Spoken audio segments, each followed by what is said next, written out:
Aku merasakan kaki menapak di permukaan datar. Akhirnya sampai juga. Ketika membuka mata, kulihat tangan menempel di pintu yang tadi. Tetapi tanganku tembus pandang.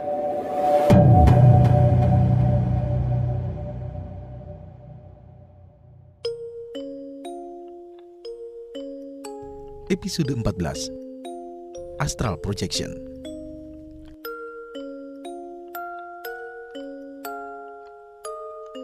Kami sudah kembali ke rumah Lilis.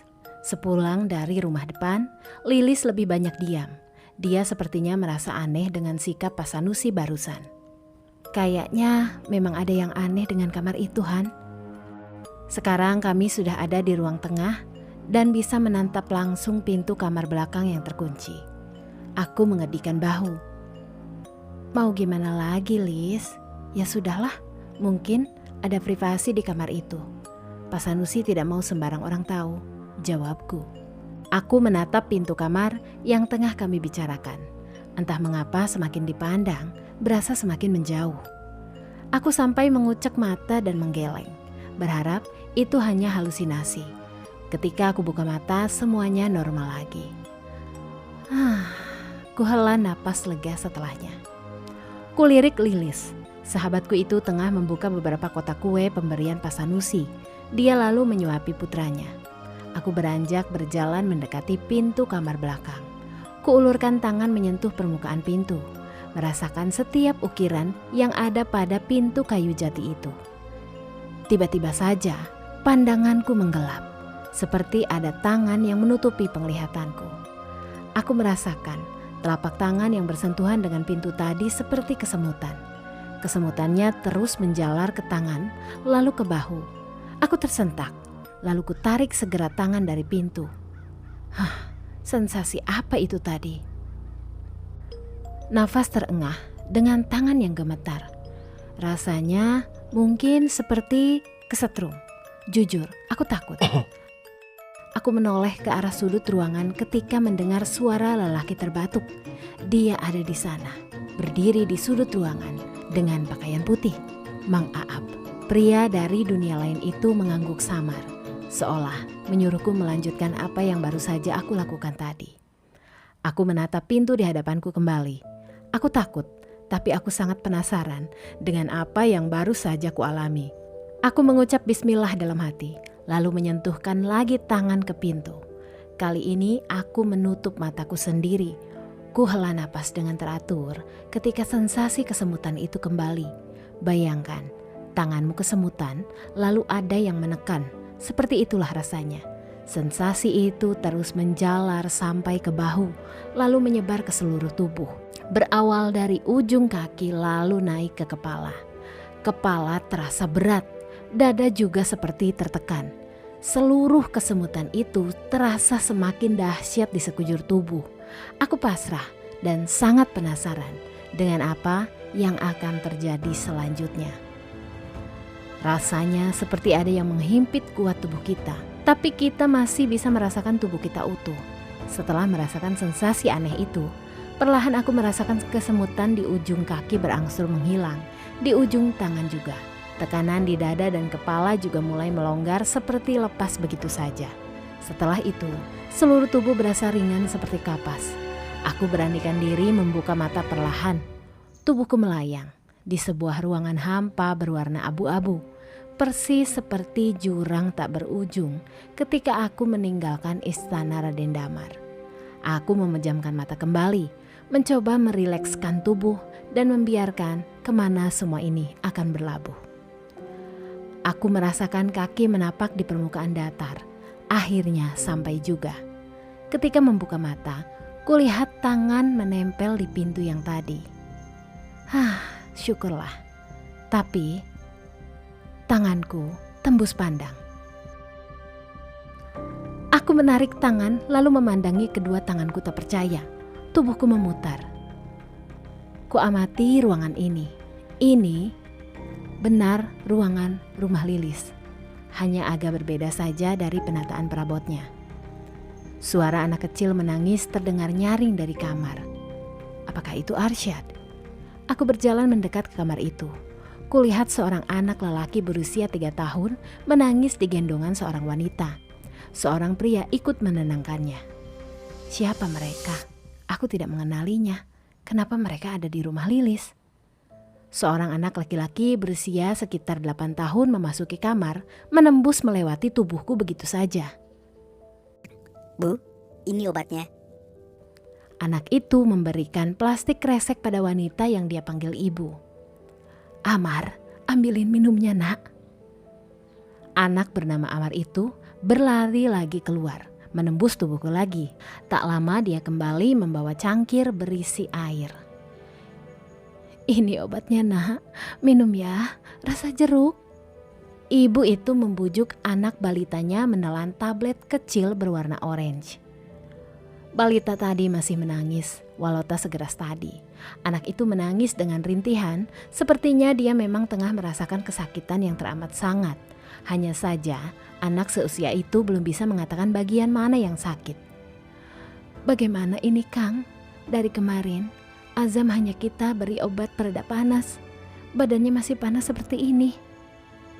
Sang ibu mengeluh pada lelaki yang kuperkirakan pasti suaminya. Akang sudah cari pinjaman, Ti, tapi tidak dapat. Lelaki itu menyugar rambutnya frustasi. Wajahnya tidak asing. Bukankah itu Pak Sanusi? Aku sampai masuk ke dalam kamar. Ternyata dugaanku benar.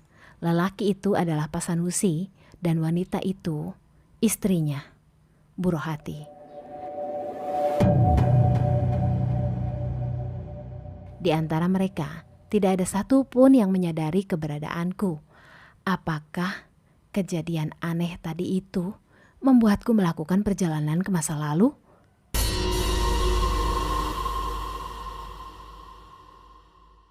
Apa kita ke Tehwar sih Kang? Pinjam uang lagi. Saran Bu Rohati pada suaminya. Akang gak yakin, tapi kita coba saja. Sekalian Azam kita bawa. Kalau Teh Warsi ngasih, kita langsung bawa Azam berobat. Beberapa saat kemudian, Pak Sanusi dan keluarganya bersiap berangkat. Aku mengikuti mereka keluar kamar. Tak sengaja, aku melirik kalender di dinding ruangan depan ketika kami lewat. Tercetak di sana, tahun 1978. Perjalanan kulalui hanya sekejap mata. Kami tiba-tiba saja sudah berada di sebuah rumah. Sepertinya rumah Warsih yang disebut-sebut tadi. Pinjam uang lagi? Yang kemarin saja kamu belum bayar Sanusi. Sekarang mau pinjam lagi? Wanita bernama Warsih itu memekik kesal. Aduh, gimana lagi atuh Teh? Aku juga gak tahu mau Azam sakit-sakitan terus. Aku juga gak tega. Istri kamu itu gak becus ngurus anak. Bisanya cuma ngabisin harta warisan suami. Ingat Nusi, kita sudah punya bagian masing-masing. Bapak sudah bagi rumah dan sawah ke anak-anaknya sama rata. Salah sendiri, kenapa sawah warisan bapak kamu jual? Sok-sokan mau bisnis buka toko di pasar. Sekarang mana buktinya? Sawah habis, toko juga habis terbakar. Omel Warsi dengan tatapan kesal ke arah Rohati. Namanya juga musibah Teh. Musibah kamu punya istri dia. Belum sadar juga. Dari dulu kan keluarga kita tidak setuju kamu kawin sama dia. Wanita dari keluarga miskin yang nantinya paring melorotin doang. Sekarang lihat, omongan orang tua itu selalu terbukti. Nikmati saja hasil dari pilihan kamu. Teteh sudah cukup membantu ya. Keenakan nanti kamu sama istri kamu kalau dibantuin terus. Biar kamu rasain akibatnya gak nurut sama keluarga. Sekali ini saja Teh, demi Azam. Kalau perlu aku bakal jual rumah yang aku tempati. Semakin marah Warsih mendengar pernyataan adik kandungnya. Jual saja semua, jual. Mau jadi gembel kamu. Ujung-ujungnya nanti minta numpang di sini. Dari kemarin-kemarin Azam jadi alasan. Padahal kalian memang orang-orang males. Mending mati aja anak kamu itu. Hidup juga nyusahin. Sudah Teh, gak apa-apa kalau Teteh gak mau ngasih. Jangan didoain Azam yang macam-macam. Azam ini keponakan Teteh juga. Aku menutup mulut. Apalagi ketika Azam menangis. Seolah mengerti apa yang uaknya katakan. Ya Allah, kok tega? Aku janji demi Allah, sekalipun kami menjual rumah kami tidak akan nyusahin Teteh. Sanusi mulai emosi. Kulihat Bu Rohati hanya terdiam. Tapi dari sorot matanya, terlihat dendam yang mendalam pada iparnya itu. Ingat itu kata-kata kamu, jangan lupa bayar. Hutang-hutang kamu juga yang kemarin.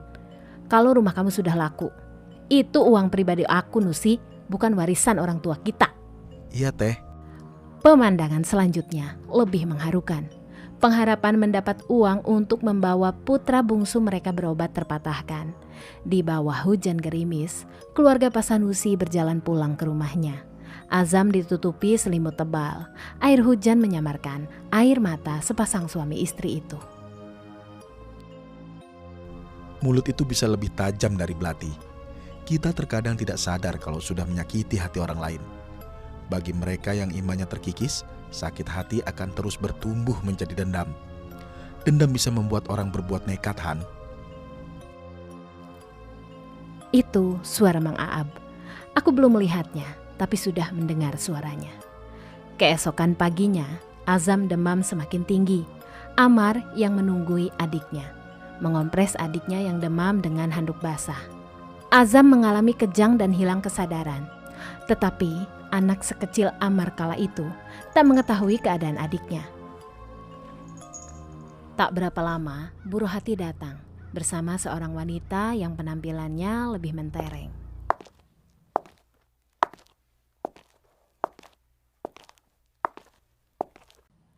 Ini anaknya Ruk, kata Rohati pada wanita temannya itu. Berapa usianya? Tanya wanita yang bersamanya. 3 tahun pas. Sesuai Ti, kalau kamu memang benar-benar yakin, aku akan bantu kamu. Sekarang kamu obati saja dulu anak kamu dengan uang ini yang tadi aku pinjamkan. Ingat ya, kalau nanti kamu berhasil, bayar aku berkali-kali lipat, kata wanita itu. Pasti Rukmini, aku tidak akan melupakan jasa-jasa kamu. Tekadku sudah bulat. Lagipun, aku masih punya Amar. Aku ingin membalas sakit hatiku pada orang-orang yang sudah merendahkanku. Lagi pula, putra bungsuku ini memang penyakitan dari kecil. Aku gak yakin juga dia akan sehat sampai dewasa. Uaknya juga doain dia mati kok. Lalu, bagaimana dengan Sanusi, suami kamu? Dia selalu nurut dengan perkataanku, Ruk. Lagi pula, pesugihan ini aku yang jalani. Aku ternganga lagi. Pesugihan. Pemandangan di depanku berganti seperti sebuah rol film kusut. Aku menutup kuping karena suara gesekan yang terdengar begitu linu. Gambaran selanjutnya mulai terpampang jelas lagi. Aku berada di sebuah ruangan gelap dengan bau kemenyan menyengat. Di dinding ruangan ini terpasang kain hitam.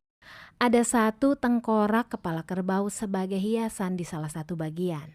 Sanusi, Rohati, Rukmini, dan Azam yang ada di pangkuan ibunya duduk berhadapan di depan seorang lelaki yang berpenampilan seperti juru kunci. Pikirkan dulu sebelum ke tahap selanjutnya. Pesan kuncen itu pada sepasang suami istri yang akan menumbalkan putra mereka untuk ritual pesugihan. Yakin, Bah? Seru Bu Rohati sangat yakin. Pak Sanusi tampak setuju-setuju saja. Sudah siapkan persyaratan-persyaratannya? Sudah, Bah. Bu Rukmini, orang yang membawa pasangan suami istri itu, menyodorkan sebuah plastik kresek hitam besar. Kuncen itu berdiri, lalu meminta Azam dari pangkuan Rohati. Rohati menyerahkan putranya. Azam tentu saja menangis ketika beralih pada pria asing. Tetapi Rohati membujuk anaknya. Dia usap kepala anaknya dengan lembut. Ikut dulu sama abah ini ya Azam. Azam mau diobatin. Bujukan Rohati sama sekali tak berpengaruh. Azam tetap menangis. Anak itu ketakutan dan kebingungan. Kuncen itu membawa Azam dan kantung kresek hitam ke ruangan sebelah. Lalu dia tutup pintunya. Tidak! Aku berteriak pada Bu Rohati agar mencegah. Tapi percuma saja. Dia sama sekali tak melihatku. Mataku nyalang menatap pintu ketika suara jeritan Azam dari ruang sebelah semakin kencang dan memilukan. Anak itu minta tolong. Apa orang-orang dewasa di ruangan ini tidak waras? Perlahan-lahan, Suara anak balita itu tak terdengar lagi.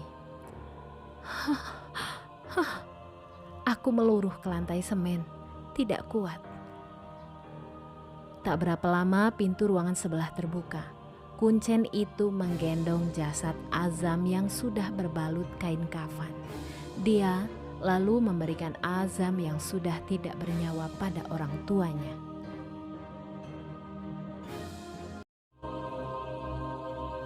Pendengar semua, episode ini telah berakhir. Jangan lupa subscribe channel ini agar bisa menyaksikan kelanjutan ceritanya. Terima kasih sudah mendengarkan.